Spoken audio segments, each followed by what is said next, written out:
In a fast-paced technological world, our complex problems can seem insurmountable. We hope that hearing stories of how our wisdom keepers have overcome challenges, transformed themselves, and become masters will encourage and inspire you in your own journey. We believe that with proper guidance, resources, and support, anything is possible. For more wisdom treasures, go to wisdomvillage.co/free.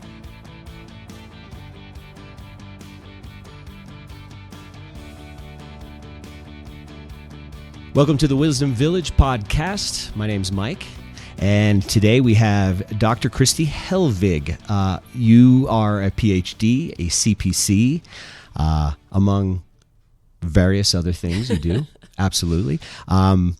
So I suppose what we want to talk about today, prosperity coaching and consulting, that is your business. Mm-hmm. Tell me a little bit about that.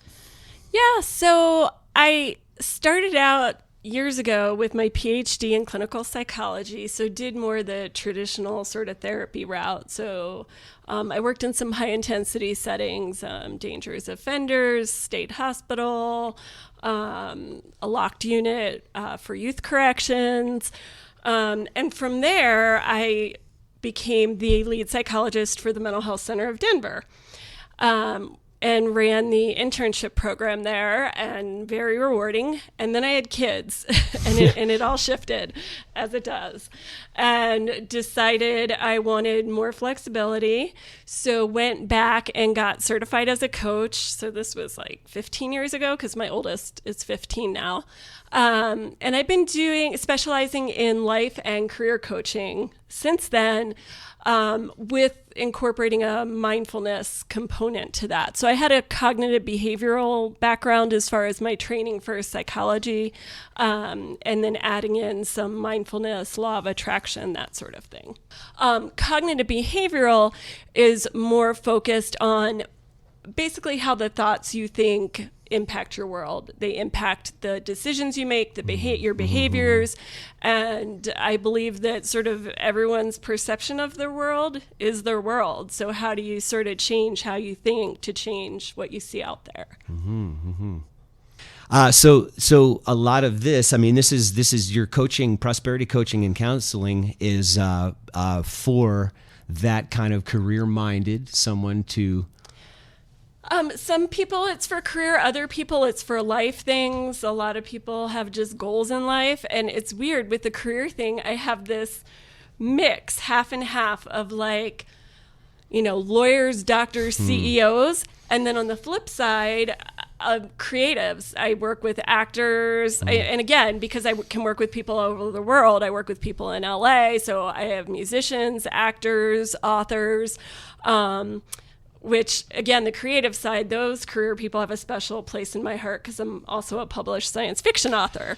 So I get to that. So I write as well. So it's a weird mix of creatives and, people who are successful. Interestingly, the number one profession of people who come to see me wanting to leave their profession, are lawyers.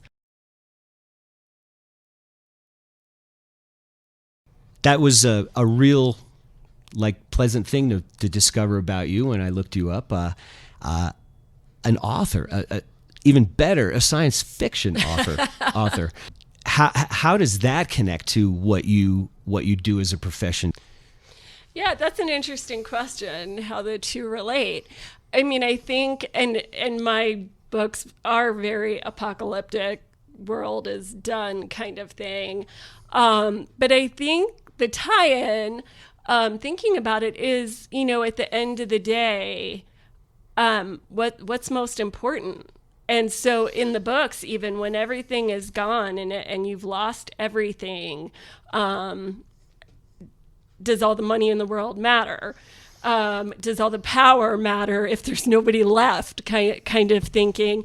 And so then what does matter? The kind of person you are, who you show up for, who you show up as in your day-to-day life, the people around you, loved ones. So science fiction is kind of a really fun way to explore those themes without being in your face about it. because it's all, I mean, look at Star Trek, how it addressed racism very progressively for its time, but everybody loved Star Trek. So it was like this sneaky way to address some really important issues.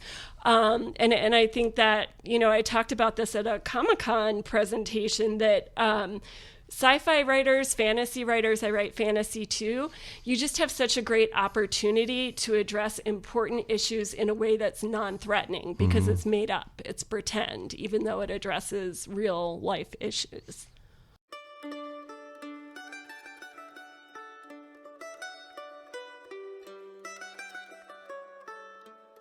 Fairy tales. I mean, fairy tales are one of the original things that I think that if more people, they found the more people read, the less prejudice and racism people have, right? Because you see the world. You see stories from people all over the world, their experiences, fiction, nonfiction, whatever it is. So, I mean, and music, I believe, like when you listen globally to all different kinds of music, I think the arts in general, film, music, books, has a way to open people up to be able to be more open and accepting and appreciate all the amazing things that people have to offer from all different walks of life. So, and that's where with the coaching, it gets people in touch with that. Like if you're mindful and present in who you are, it's easier to connect with, well, who do you want to be? What do you, I mean, I can't tell you how many 40-something-year-old people come to me and say, I still don't know what I want to be when I grow up.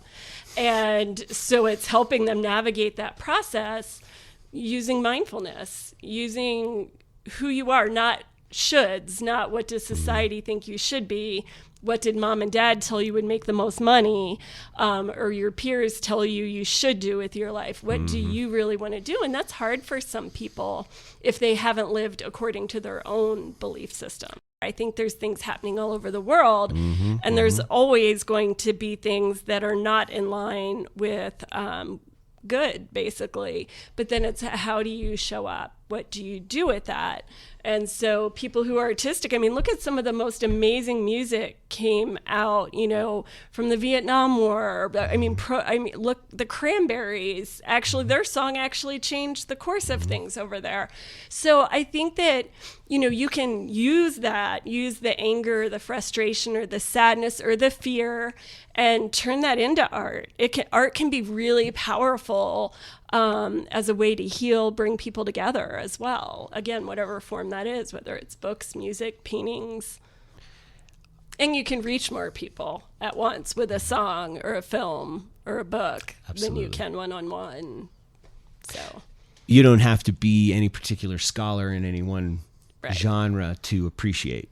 Oh, absolutely. And I think that, again, one thing I wanted to mention with the coaching is I have a lot of people come to me and they're like, oh, because you have a PhD and most coaches don't. And I make sure to tell everybody this. Every person is their own expert on their self. So to be careful about looking for answers outside of yourself. Like a coach can help you. I help people get in touch with who they are inside, which is where the answers already are. I'm not giving a magic answer to someone. And so I want people to be careful too. Like what good therapists and coaches can do for people is help bring out your own wisdom. You are the expert in yourself. Every person is the expert in themselves. A coach just helps you find that path. Thank you, Dr. Kristi Helvig, PhD, CPC. There's a website involved with Prosperity Coaching? So the website is prosperitycoachingandconsulting.com. Right now there's a free career assessment quiz up there telling you how happy or not you are in your current job. So you can go take that for fun. And then I do blog posts almost every week. So right now I have a series up on how to set goals, how to set and achieve goals for 2020. So there's a 4-part series on there now. And then, I do coaching primarily by Skype or phone. So people can reach out if they would like to do coaching. Great. Well, thank you so much. Thank you. This Pleasure was very talking nice. with you. Thank you for having me. Thank you for joining us on the Wisdom Village podcast. Life is a journey that we must love to truly live. Whether your goal is to find healing, self-realization, or total transformation, Wisdom Village is here to support you along the way. To learn more or contact our guests, please visit wisdomvillage.co/free.